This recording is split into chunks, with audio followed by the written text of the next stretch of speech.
Assalamualaikum warahmatullahi wabarakatuh. Perkenalkan, nama saya Muhammad Noval Hadi Mulyana dari kelas 12 IPA 2. Di sini saya akan mengerjakan ujian praktek akhir tahun Madrasah Aliyah Nahdlatul Ulama Buntat Pesantren. Di sini saya akan membuat video biologi, materinya yaitu teori evolusi. Dengan guru mata pelajaran biologinya yaitu Bapak Muhammad Majdi, MPD. Apa sih teori evolusi itu? Tujuan pembelajarannya yaitu setelah mempelajari bab ini, siswa diharapkan dapat menunjukkan fakta-fakta yang mendukung teori evolusi, mendeskripsikan sejumlah faktor yang dianggap berpengaruh terhadap berlangsungnya proses evolusi, menjelaskan kaitan mutasi dengan proses evolusi, menghitung frekuensi gen dalam suatu populasi dengan menggunakan hukum Hardy-Wey. Membuat laporan hasil studi tentang fosil yang diamati di museum atau situs temuan fosil atau melalui gambar, dan seterusnya. Pencetus teori evolusi. Yang pertama yaitu Lamarck. Perubahan suatu individu disebabkan oleh lingkungan dan bersifat diturunkan. Contoh, jerapah memiliki leher yang panjang karena kebiasaannya memakan daun-daun dari pohon. Diduga memanjangkan lehernya untuk dapat mencapai pohon yang semakin tinggi. Adaptasi dengan memanjangkan leher diwariskan kepada generasi berikutnya, seperti pada gambar tersebut. Yang kedua yaitu Charles Darwin. Di Kepulauan Galapagos, 1050 km, Darwin menjumpai berbagai makhluk yang menarik. Burung-burung finch memiliki berbagai variasi bentuk paruh. Contohnya seperti gambar di sini. Ada pemakan biji dengan paruh yang berbeda dan pemakan tunas, paruhnya juga agak berbeda. Ide evolusi didasarkan atas A. Makhluk hidup bervariasi dan beberapa variasi sifatnya dapat diturunkan. Lalu setiap populasi cenderung bertambah banyak karena setiap makhluk hidup mampu berkembang biak. Kenyataan menunjukkan bahwa pertambahan populasi tidak berjalan terus-menerus. Lalu, individu-individu berkompetisi untuk memperoleh sumber daya agar mampu bertahan hidup. Sifat-sifat yang diwariskan milik beberapa individu membuat mereka dapat bertahan hidup dan bereproduksi pada keadaan lingkungan tersebut.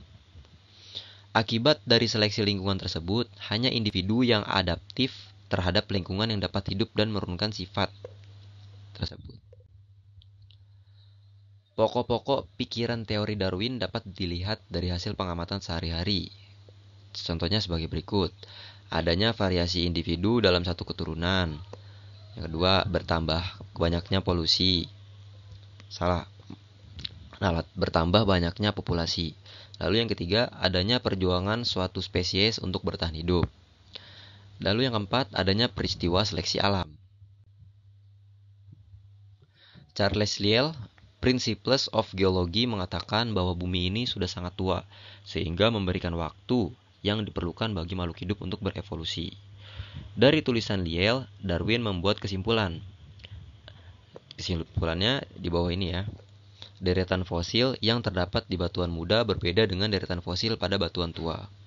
Perbedaan itu disebabkan perubahan yang berangsur-angsur dan perlahan-lahan.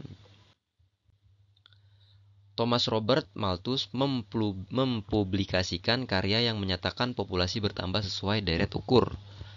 1, sampai 2, sampai 4, sampai 8, sampai dengan 16. Jauh lebih cepat dibandingkan bertambahnya jumlah makanan yang sesuai dengan deret hitung. Yaitu 1, 2, 3, 4, dan 5. Sifat-sifat yang mendukung pemiliknya untuk mampu bertahan akan menghasilkan adaptasi. Akumulasi dari modifikasi inilah yang kemudian memunculkan spesies baru.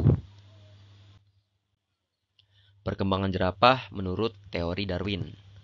Contohnya di sini ya.